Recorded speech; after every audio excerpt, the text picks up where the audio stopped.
नमस्कार मित्रों, हमारे चैनल में आपका स्वागत है। मित्रों, क्या आप जानते हैं भगवान कृष्ण को एक बार अर्जुन से भी युद्ध करना पड़ा था, क्योंकि बिना सोचे समझे की गई प्रतिज्ञाएं कई बार अपनों से भी युद्ध करने के लिए विवश कर देती हैं। ऐसा ही एक युद्ध भगवान श्री कृष्ण और उनके परम शिष्य मित्र सखा अर्जुन के बीच में भी हुआ था। स्थिति बहुत गंभीर हो गई थी। इस संदर्भ में एक कथा मिलती है कि एक बार महर्षि गालव जब प्रातः काल की बेला में सूर्य भगवान को अर्घ प्रदान कर रहे थे, तो तभी उनकी अंजलि में आकाश मार्ग से जाते हुए चित्रसेन गंधर्व की थूकी हुई पीक उनके हाथों में गिर गई। मुनि को इससे बड़ा क्रोध आया और वे उसे श्राप देने ही वाले थे कि उन्हें अपने तपोनाश का ध्यान आ गया और वे श्राप देते थे रुक गए।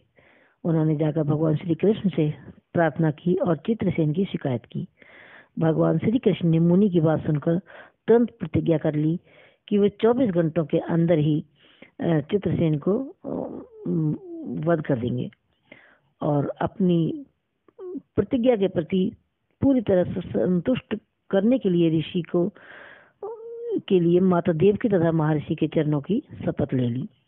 गालव जी अभी लौटे ही थे कि देव ऋषि नारद वीणा बजाते हुए भगवान श्री कृष्ण के पास पहुंच गए और भगवान ने उनका आतिथ्य स्वागत किया। और शांत होने पर नारद जी ने कहा कि हे प्रभु, आपको देखकर तो सबके दुख दूर हो जाते हैं, लेकिन आज आप मुझे चिंता मुक्त दिखाई दे रहे हैं। आपका मुख कमल पर विषाद की रेखाएं दिख रही हैं। इस पर भगवान श्री कृष्ण बोले कि नारद जी, आज गालव ऋषि के लिए मैंने एक प्रतिज्ञा की है। भगवान की बात सुनकर नारद जी वहां से चलकर चित्रसेन के पास पहुंच गए और चित्रसेन भी उनके चरणों में गिरकर अपनी कुंडली आदि लाकर ग्रह दशा पूछने लगा। नारद जी ने कहा कि अरे, तुम ये सब क्या पूछ रहे हो?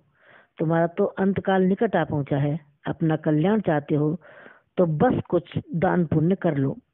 24 घंटे में ही श्री कृष्ण तुम्हें मार डालेंगे, क्योंकि उन्होंने प्रतिज्ञा कर ली है। मृत्यु के भय से घबराया हुआ चित्रसेन इधर उधर दौड़ने लगा।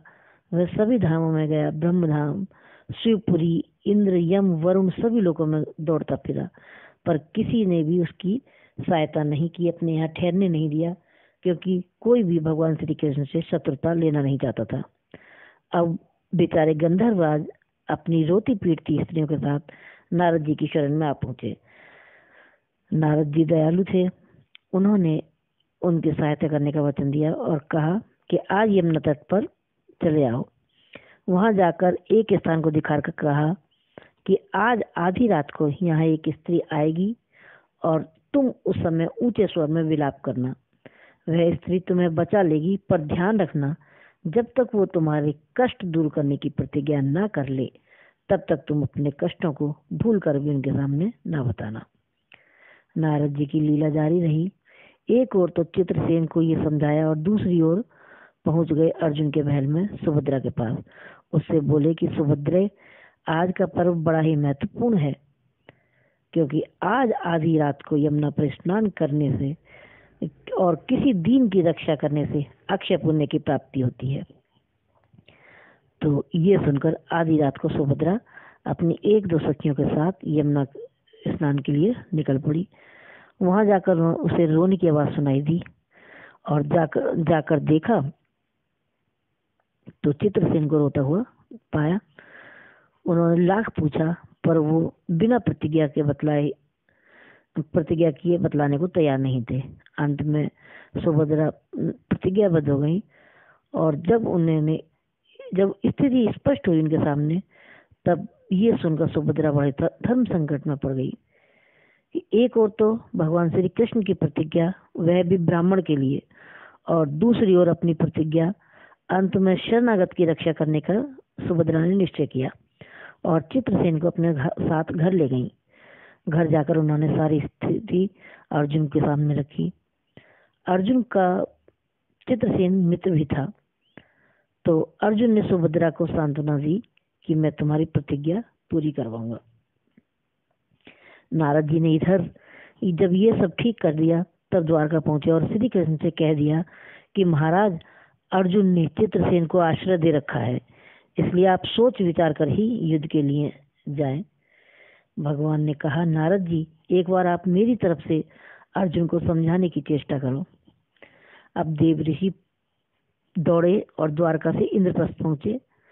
अर्जुन ने सब सुनकर साफ साफ कह दिया कि यद्यपि सब प्रकार से मैं श्री कृष्ण की शरण में हूँ और मेरे पास केवल उन्हीं का बल है, लेकिन फिर भी अब तो उनके दिए हुए उपदेश क्षत्रिय धर्म से कभी भी विमुख होने की बात पर ही दृढ़ हूँ। मैं उनके बल पर ही अपनी प्रतिज्ञा की रक्षा करूंगा। प्रतिज्ञा छोड़ने में तो वो ही समर्थ हैं। अब देव ऋषि दौड़कर द्वारका पहुंचाए और ज्यों के त्यों अर्जुन का वृत्तांत भगवान को कह सुनाया। अब क्या, युद्ध की तैयारियां होने लगी। सभी यादव और पांडव रण क्षेत्र में पूरी सेना के साथ उपस्थित हो गए। तुमुल युद्ध छिड़ गया, बड़ी घमासान लड़ाई हुई, पर कोई भी जीत न सका। अंत में श्री कृष्ण जी ने सुदर्शन चक्र छोड़ दिया और अर्जुन ने पाशुपतास्त्र छोड़ दिया। अब प्रलय के लक्षण देखकर अर्जुन ने भगवान शंकर को याद किया और भगवान शंकर तुरंत प्रकट हुए और उन्होंने दोनों शस्त्रों को रोक दिया। फिर वे भक्त वत्सल भगवान श्री कृष्ण के पास पहुंचे और कहने लगे कि भक्तों की बात के आगे आप अपनी प्रतिज्ञा को भूल जाना तो आपका सहज स्वभाव है। इसकी तो असंख्य बार आवृत्तियां हुई हैं। अब तो इस लीला को यहीं समाप्त कीजिए प्रभु। और बाण समाप्त हो गए। प्रभु युद्ध से व्रत हो गए और अर्जुन को गले लगाकर उन्होंने युद्ध श्रम से मुक्त किया। चित्रसेन को अभय कर दिया और सब लोग धन्य धन्य कह उठे। पर गालव ऋषि को यह बात बिल्कुल अच्छी न लगी और उन्होंने कहा, ये तो अच्छा मजाक रहा। और स्वच्छ हृदय के ऋषि बोल उठे कि लो, मैं अपनी शक्ति प्रकट करता हूँ और मैं कृष्ण, अर्जुन, सुभद्रा समेत चित्रसेन को अभी जला डालता हूँ। पर बेचारे साधु ज्यों ही हाथ में जल लिया, सुभद्रा बोल उठी कि मैं यदि कृष्ण की प्रिय भक्त हूँ और अर्जुन के प्रति मेरा पातिव्रत्य पूर्ण हुआ हो तो ये जल ऋषि के हाथ से पृथ्वी पर ना गिरे। और ऐसा ही हुआ।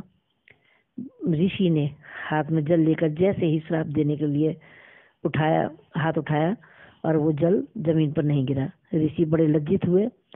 उन्होंने प्रभु को नमस्कार किया और अपने स्थान पर लौट गए। तो ये थी आज की पौराणिक कथा। अब आगे भी इसी प्रकार की कथाएं लेकर आती रहूंगी। नमस्कार, धन्यवाद। कथा पसंद आने पर आप लाइक, सब्सक्राइब अवश्य करें, जिससे हमारा उत्साह बना रहे। नमस्ते।